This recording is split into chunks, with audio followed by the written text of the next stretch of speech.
ఇంకా 99 టీవీ ప్రేక్షకులకు నమస్కారం. వరం గారు, మీకు ప్యానల్లో ఉన్న మిత్రులకు కూడా నమస్తే అండి. ముఖ్యంగా మా విజయ్ కిరణ్కి శుభాకాంక్షలు. రీసెంట్గా అడ్వకేట్ కింద ఎన్రోల్ అయ్యాడు హైకోర్టులో. అందుకే నేను ఒక లా పాయింట్లు చెప్తున్నాడు. అదే ఈ మధ్య లా మీద కొంచెం బేస్ పెంచాడు. అందుకే రిమాండ్ రిపోర్ట్కి ఛార్జ్ షీట్కి తేడా బాగా చెప్పాడు. సంతోషం. ఇంత తేడా తెలిసిన మా విజయ్ కిరణ్తో నేను ఇవాళ ఆర్గ్యూ చేయాల్సి వస్తుంది. ఎందుకు వస్తుందంటే, మా కీర్తనమ్మ కూడా బాగా చెప్పింది. ఏం కాకుండా ఎందుకు గాబరా పడుతున్నారు వైసీపీ వాళ్ళు, ప్రసాద్ అన్న ఇలాంటివన్నీ చెప్తుంది అమ్మాయి. మాకున్న దౌర్భాగ్యం ఏంటంటమ్మా, మేము చదువుకుని నేర్చాం, కొంచెం మీకైనా చదువుకున్న వాళ్ళం కాబట్టి, నేను లా చేశాను కాబట్టి కొన్ని చెప్పాల్సి వస్తుంది. ఇందులో ప్రభుత్వ తరఫున పండగలని పాసినాడు రియాక్ట్ అయింది, చాలా సంతోషం. మధ్యలో పవన్ కళ్యాణ్ గారు లాక్కొచ్చారు, చాలా సంతోషం. సిఐ నాగరాజ్ గారికి మాజీ డీజీపీ సాంబశివరావు గారు మేనల్డ్ అని ఎక్స్క్యూజెస్ ఈ రోజు దాకా వచ్చే సంతోషం. కానీ దౌర్భాగ్యం ఏంటంటే, నువ్వే చెప్పారు ఇందాకలా, ఒంగోలు జిల్లాలో ఉందో ప్రకాశం జిల్లాలో ఉందో మొత్తానికి మార్కాపురం నుంచి ఇతన్ని విజయవాడ ఎత్తుకొచ్చారు. ఒక రిజిస్టర్ ఒకటి ఏడుస్తుంది. దాంట్లో ఒక సిఐ గారికి పలానా వాడి మీద NBW ఉందంటే నాన్ బెయిలబుల్ వారెంట్ ఉంటే ఎత్తుకొచ్చి అని చెప్పడానికి డిస్క్రిప్షన్స్ ఉండవు. దాంట్లో ఫస్ట్ థింగ్ విజయ్కి బాగా తెలుసు, మీకు కూడా దాన్ని పరిశీలిస్తే తెలుస్తుంది. గౌరవ సిపి గారి కన్సర్న్లోనూ యాజ్ వెల్ యాజ్ ఏసీపీ గారికి చెప్పందే జరగదు. ఎందుకంటే ఏసీపీ గారు స్పెషల్ టాస్క్ ఫోర్స్ సిబ్బందిని పంపించి తీసుకొచ్చారు. స్పెషల్ టాస్క్ ఫోర్స్ సిబ్బంది తీసుకొచ్చిన తర్వాత పోలీస్ స్టేషన్లో సబ్మిట్ చేశారు. ఇందులో ఫస్ట్ ఫ్లా ఏంటంటే, సబ్మిట్ చేసిన 24 అవర్స్లో అందులో NBW మీద అరెస్ట్ చేసి తీసుకొచ్చినంటే గౌరవ న్యాయస్థానంలో ప్రొడ్యూస్ చేయాలి. తర్వాత మీరు జ్యుడిషియల్ కస్టడీ అడగండి, లేదంటే రిమాండ్ తీసుకోండి, whatever you name it as. తర్వాత జరిగిన దాంట్లో లాకప్ డెత్ జరిగిన ఎవ్వరికి అప్రహెన్షన్స్ ఉండవు. కానీ ఇక్కడ సీరియస్నెస్ ఏంటంటే, కోర్టు కూడా దీన్ని పరిగణలోకి తీసుకోకుండా 29వ తారీఖు నాడు హెవియస్ కార్పొరేషన్ అలౌస్ చేసింది. ఇది ఒకటి గమనించండి ఫస్ట్ థింగ్. రెండోది, ఈ కేసులో ముఖ్యమంత్రి గారు, మీరు మా కీర్తనమ్మకి అర్థమైతే బాగుంటుంది, ఇది పవన్ కళ్యాణ్ గారు నేను ఒక క్రిమినల్ బ్యాక్గ్రౌండ్ ఉన్నవాడిని, యాంటీ సోషల్ ఎలిమెంట్కి నేను పరామర్శించాలా, మేమెందుకు సంఘీభావాలు చెప్పాలన్నారు. చాలా బాగుంది. Prospect of Sai anti social element అన్నారు, ఒప్పుకోవాలి కూడా, నేను ఒప్పుకుంటాను. కానీ in the prospect of Nagaraj కూడా is an anti social police element. ఎందుకంటే హత్యా దృక్పథం, నేర చరిత్ర అన్నది కేటగారికల్గా ఎస్టాబ్లిష్ చేసుకోవాల్సిన బాధ్యత అతని మీద ఉంది. ఎందుకంటే పోలీస్ వ్యవస్థను మిస్లీడ్ చేశాడు అతను. ఎందుకంటే ఇందులో తెలుసో తెలియకో ఏసీపీ గారు, సిపి గారు, డీజీపీ గారు ఇన్వాల్వ్ ఉన్నారు. ఇందులో మూడో ఫ్లా ఏంటి తెలుసా, గౌరవ చంద్రబాబు నాయుడు గారు పిలిచి పాసిఫికేషన్ చేశారు, జస్ట్ లైక్ ఆ వనజాక్షికి పాసిఫికేషన్ జరిగినట్టే. కానీ ఇందులో కనుక డీజీపీ కనుక వైల్డ్గా రియాక్ట్ అయ్యి ఉంటే, మీరు చెప్పిన సస్పెన్షన్ లేదంటే డిపార్ట్మెంటల్ ఎంక్వైరీ అని గౌరవ ఎస్పీ గారి మీద, గౌరవ ఏసీపీ గారి మీద జరిగితే ఎవ్వరికీ ఆక్షేపణలు లేవు. మొదట ఏసీపీ గారి మీద ఎంక్వైరీ చేస్తారు ఏసీపీ గారితో. కానీ ఇక్కడ సీరియస్నెస్ ఏంటంటే, వర్మ డిబేట్లో నేను చాలా క్లియర్గా చెప్పాను, ఆయన నేను కూడా, సిఐ నెక్స్ట్ ప్రమోషన్ రూరల్ అయితే డిఎస్పీ, సిటీ కట్స్లో అయితే ఏసీపీ కింద ఇస్తారు. అంటే నేను ఆ స్థాయి కలిగిన ఏసీపీ గారు అయితే డైరెక్ట్ రిక్రూట్ అయ్యాడు, అసిస్టెంట్ కమిషనర్ ఆఫ్ పోలీసు. కానీ ఇక్కడ కన్ఫెషన్ ఏంటంటే, కేటగారికల్గా ఒక ఏసీపీ స్థాయి ఒక టాస్క్ ఫోర్స్ ఆధ్వర్యంలో మార్కాపురం తీసుకొచ్చిన తర్వాత పోలీస్ ప్రొసీజర్ డీవియేషన్, ఈ ఎక్స్క్యూజ్ కన్సిడరేషన్ ఎవరు ఇచ్చారు. తర్వాత ఒక ఎస్ఐ రిమాండ్ రిపోర్ట్లో ఎస్ఐ గారు ఇచ్చిన వాంగ్మూలంలో 6 నుంచి 9 దాకా అతను చూసిన దాంట్లో ఇతనితో పాటు ఒక కామర్స్ డెలివరీ బాయ్ కూడా ఈ సాయి కృష్ణ మృతదేహాన్ని చూశారు. ఇది ఖచ్చితంగా మదురై కేసుతో కనుక ఆపాదించగలిగితే, ఇక్కడ పోలీస్ వ్యవస్థలో ఉన్న వాళ్ళకి అక్కడ గౌరవ న్యాయస్థానం ఉరిశిక్ష చేసి తర్వాత దాన్ని యావజ్జీవ కారాగార శిక్ష విధించినట్టు, ఇప్పుడున్న న్యాయ వ్యవస్థ కనుక వీళ్ళందరికీ షూటెడ్ సైట్ ఆర్డర్లు ఇవ్వాల్సిన బాధ్యత ఉంటుందని నేనైతే గ్యారంటీకి చెప్తాను. రెండోది, ప్రభుత్వ బాధ్యత ఫెయిల్యూర్ అన్న దగ్గర డీజీపీ గారి స్థాయిలో జరగాల్సిన ఎంక్వైరీ గౌరవ ముఖ్యమంత్రి స్థాయిలో ఎందుకు జరిగింది అంటే, it is crossed so many hurdles. తర్వాత ఫైనల్ గా ఇవాళ పాసిఫికేషన్ మీ ఇద్దరికీ చెప్తున్నాను, విజయ్ గారికి కీర్తనమ్మకి, ఆవిడ ముఖ్యమంత్రి గారిని కలిసిన తర్వాత నాకు న్యాయం జరిగిపోయిందని చెప్పింది. ఏ న్యాయం? ఏం న్యాయం? ఆవిడ సీరియస్ కన్సర్న్ హెవియస్ కార్పస్ చేసినప్పుడు చెప్పింది ఏంటంటే, బాడీ నాకు దొరకలేదు, మా బాడీ చచ్చిపోయాడని ఈ అభియోగాలు చేసిన దగ్గర ఇవాళ గౌరవ సిట్ ఎంక్వైరీ దాకా వచ్చింది ఐజీ గారి స్థాయిలో. ఇవాళ సిట్ ఎంక్వైరీ సారాంశమే రాకుండా న్యాయం జరిగిందని ఆవిడ ఏ ప్యాసెస్లో చెప్తుంది.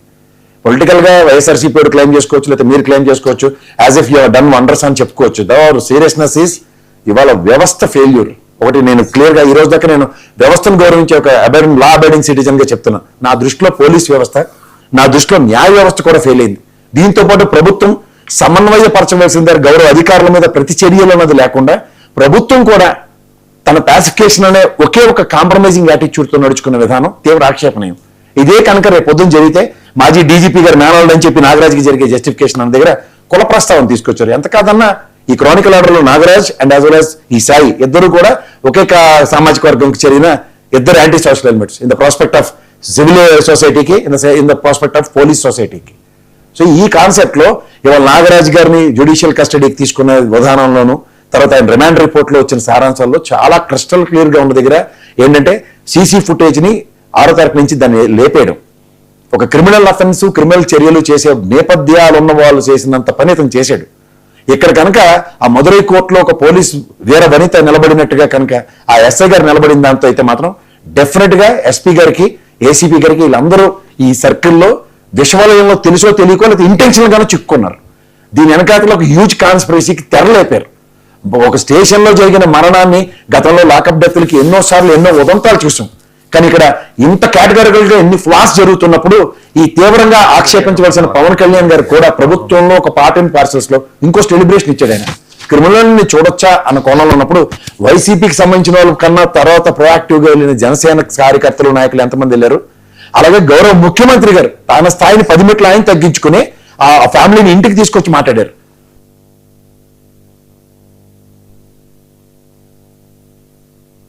అందరూ అసలు నాకు తెలిసి ఇది డీజీపీ గారికి డైరెక్షన్ ఇవ్వాల్సిన ప్రభుత్వం. డీజీపీ గారి కన్నా ప్రొయాక్టివ్ గా చంద్రబాబు గారు ముఖ్యమంత్రి గారు ఎందుకు తీసుకున్నారు రోల్?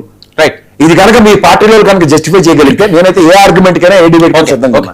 ఎందుకు చెప్తున్నానంటే ఇవాళ సొసైటీలో జరుగుతున్న దానికి పాసిఫికేషన్స్ అన్న దాంతో సంతృప్తి చెందుదామా, లేదంటే వ్యవస్థలో ఎంతమంది చేసిన ఒక రౌండ్ సర్కిల్లో చేసిన తప్పులకి ఒక సీఐనే బలేసేస్తే చేతులు కడుక్కోవచ్చు అన్న నేపథ్యమా? ఓకే. సో ఇది కనుక తెరలేపబడితే మాత్రం తీవ్రంగా ఆక్షేపణించవలసిన విషయం. ఇది ప్రభుత్వం మీద తెలుసో తెలియకో ఇమ్మెన్స్ ప్రెషర్ అక్యుములేట్ అయి ఉంది. అపార్ట్ ఫ్రమ్ దట్ వ్యవస్థల మీద తృణప్రాయంగా గౌరవం పోతుంది. ఈ గౌరవం కనుక న్యాయస్థానం పరిరక్షించబోతారు 29వ తారీఖు నాడు. ఈ సీరియస్నెస్ ని కంటిన్యూ చేయకపోతే మాత్రం no, not allowed at all. Okay okay. Suresh వినిపిస్తుందా? ఏంటి పేరు నాని గారు ఏంటి సడన్ గా అసలు పవన్ కళ్యాణ్ గారి గురించి మాట్లాడొద్దు, పవన్ కళ్యాణ్ గారి గురించి ఇంకెవరు ఏ ప్రస్తావన తీసుకురాకండి, ఆయన ఏదో సింపతి క్రియేట్ చేసుకోవడానికి అలా తిడుతున్నారు, మనం జాగ్రత్తగా ఉండాలి అని సూచన చేశారు, లేకపోతే ఆయన అభిప్రాయం చెప్పారు, వైసీపీ శ్రేణులకి అందరికీ చెప్పడం ఏంటి స్ట్రాటజీ? చెప్తాను సార్. దానికి ముందు ఒక 2 పాయింట్లు కీర్తన గారు ఒక 2 అంశాలు చెప్పారు. ఈ టాపిక్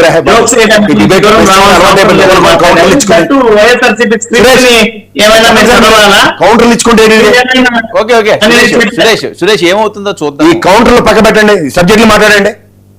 కౌంటర్ కాదు సార్, నేను పంచాయతీ అయిపోయింది. ఓకే. 3 టాపిక్లు పెడుతున్నాడు. ఓ టాపిక్ మీద కీసులాడుతూ పోతున్నాం అందరం. ఇల్లు ఈ అంశం ఒకటి చెప్పేసి చెప్పను కూడా మళ్ళీ చెప్తున్నాను. ఇప్పుడు మళ్ళీ 2 టాపిక్ రా. మొదటప్పుడే రాసుకుని కూర్చోండి. ఒక నిమిషం మాట చెప్తా. కౌంటర్ అంటే ఆవిడ మళ్ళీ కౌంటర్ వేస్తారు. అది మళ్ళీ నేను ఏం చెప్పానంటే ఇలాంటి లాకప్ డెత్ జరిగినప్పుడు గతంలో అనేక ఘటనలో సుప్రీంకోర్టు ఏం చెప్పిందంటే ఇలాంటివి జరిగినప్పుడు జ్యుడిషియరీ చేయాలన్నారు. అంటున్నారు స్క్రిప్ట్ కాదు. సరే ఓకే, యాజ్ పర్ ప్రొసీజర్ చేయమని చెప్పి డిమాండ్ చేస్తున్నాం.